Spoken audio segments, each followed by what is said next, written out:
Toy వచ్చేసా. ఈరోజు కొంచెం స్పెషల్ సండే కాబట్టి క్యాబేజ్, క్యారెట్, బీనీస్, ఉల్లిగడ్డ కూడా తరుముతున్నారు. చెప్తా దీంతో ఏం చేస్తారో చెప్తా. ఓకే, ఇప్పుడు పొయ్యి ముట్టించేసి కొంచెం ఆయిల్ వేసుకోవాలి.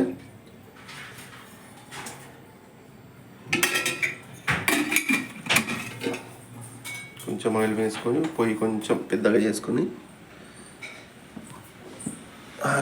పొయ్యి కనిపించలేదు నాకు. దాని తర్వాత మనం ముందుగా నానబెట్టుకున్న మిల్ మేకర్. నాకు తెలిసి చాలా మందికి ఇష్టం ఉండదు నూనెలు వేసేయాలి, చాలా తక్కువ మందికి ఇష్టం ఉంటుంది ఇది. అలా కనిపిస్తున్నాయి పాపడాలు. జర ఆకలి అవుతుందని చెప్పి కొన్ని 2 పాపడాలు వేసుకున్నా తిందామని చెప్పి. ఇక నూనె వేడిగా అవుతుందని చెప్పి వేసేస్తున్నా. దీంట్లో అవుతుంది అలా వేసుకొని కలపాలి, మంచిగా కలపాలి. కలిపితే ఒక టేస్ట్ వస్తుంది.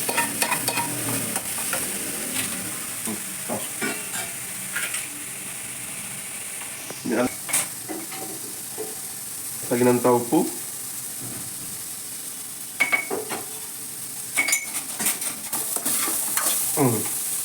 మాడిపోతున్నాయి. తగినంత కారము, 1 టేబుల్ స్పూన్ అంటే మొత్తం వేసుకున్నారు గిట. మాది కొంచెం ఘాటు ఉంటుంది కాబట్టి చూసేసుకుంటున్నా. ఇప్పుడు దీన్ని మంచిగా కలుపుకోవాలి. ఇప్పుడు మీరు ఒక ఐటమ్ చేస్తున్నా చూడండి. పొయ్యి ముట్టించుకొని దానికి తగినంత ఆయిల్,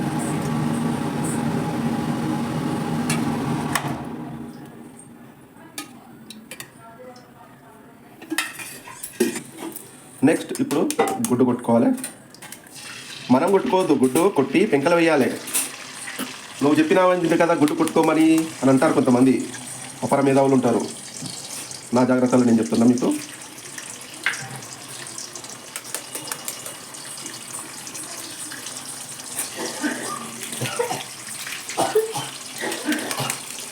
ఏం లేదండి, దగ్గుతున్నారు ఇంట్లో అందరూ. అది కొంచెము చేసాను కళాకారుల మీద ఒకటి అవుతుంది కదా. దీన్ని మంచిగా కలిపేసుకోవాలి.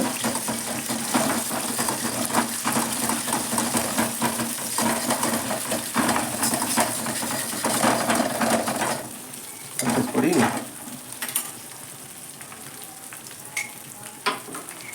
ఉప్పు వేసుకోవాలి.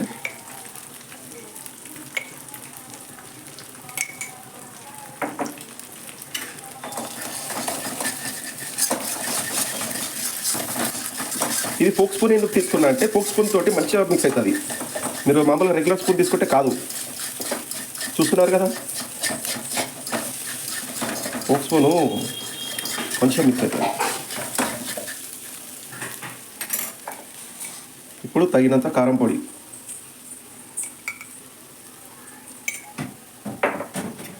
దీన్ని కూడా కొంచెం మిక్స్ చేసుకుంటే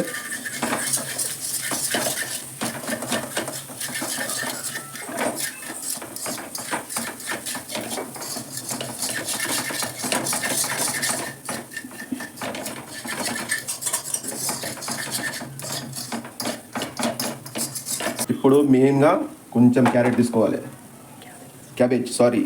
క్యాబేజ్ ఎంత నుంచి చెప్తుంటారు స్పెల్లింగ్ మిస్టేక్స్ కవర్ చేయడానికి. దాని తర్వాత మనం ఇంతకుముందు కట్ చేసి పెట్టుకున్న బీనీస్, ఆనియన్ ఇవి వేసేసుకోవాలి. ఇవి ఓకే.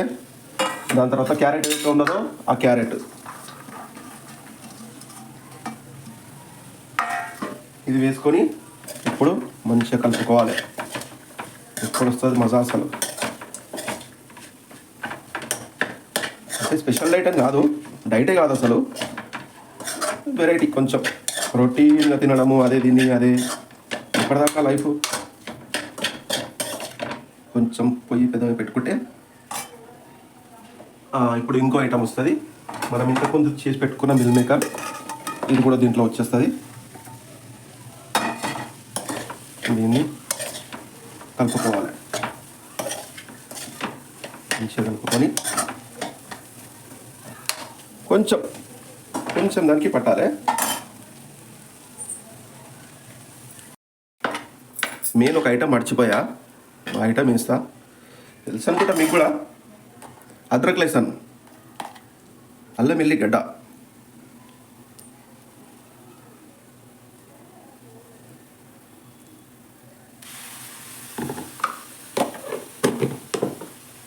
దీంట్లో కారం పొడి,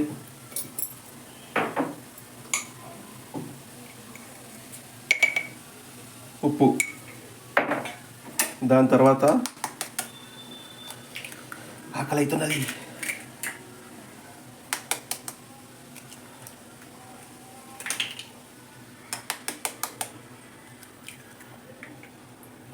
మూడు గుడ్లు,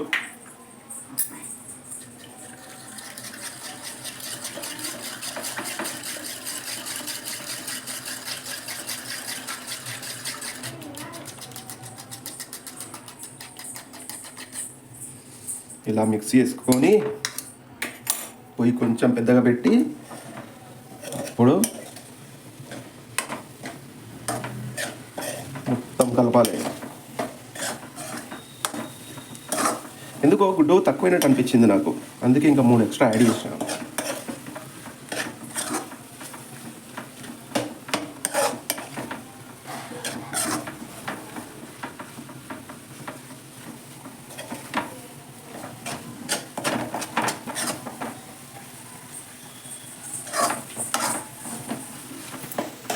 ఇది ఒక 2 మినిట్స్ ఆర్ 3 మినిట్స్ వరకు కొంచెం ఇలా పొయ్యి మీద వదిలేస్తే అది ఏదైతే మనం ఆమ్లెట్ కొట్టినామో ఆ ఆమ్లెట్ కొంచెం అది ఎనికి మంచిగా ఎగ్ బుర్జులాగా మంచిగా నీట్గా అవుతుంది.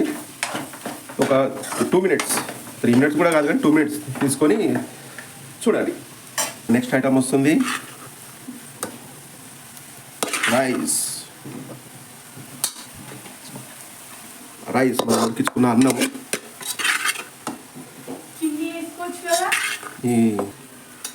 ఇలా అన్నం దాంట్లో వేసేసుకొని అడుగంటుతున్నది, దీన్ని కొంచెం కలుపుకోవాలి. ఆ ఆమ్లెట్ ఏదైతే మనం చేసామో ఇంతకుముందు 3 గుడ్లు కొట్టామో అది పచ్చిగా ఉంటుంది కదా కొంచెం, అప్పుడు రైస్ వేసేసుకోవాలి మనం. ఆ రైస్ వేసుకుంటే ఈ రైస్కి టచ్ అవుతుంది, అది మంచిగా దానికి తగిలి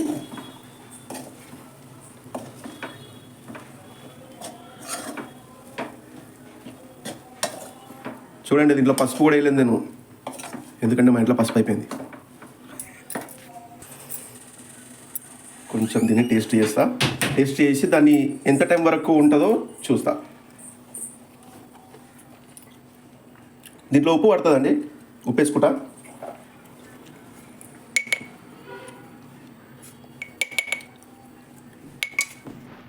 దీన్ని మంచిగా నీట్గా కలుపుకొని ఒక 2 మినిట్స్ మీడియం ఫ్లేవర్లో, ఒక 2 మినిట్స్ మీడియం ఫ్లేవర్లో పెట్టేస్తే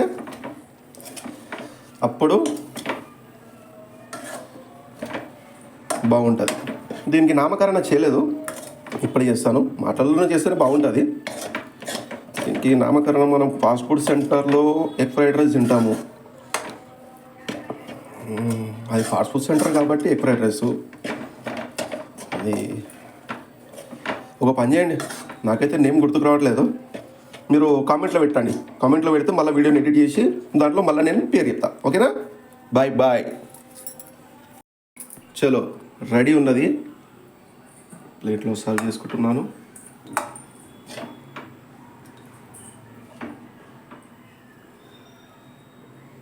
సర్వ్ చేసుకొని నాకు ఆకలి అవుతున్నది. ఏ యమ్మీ యమ్మీ.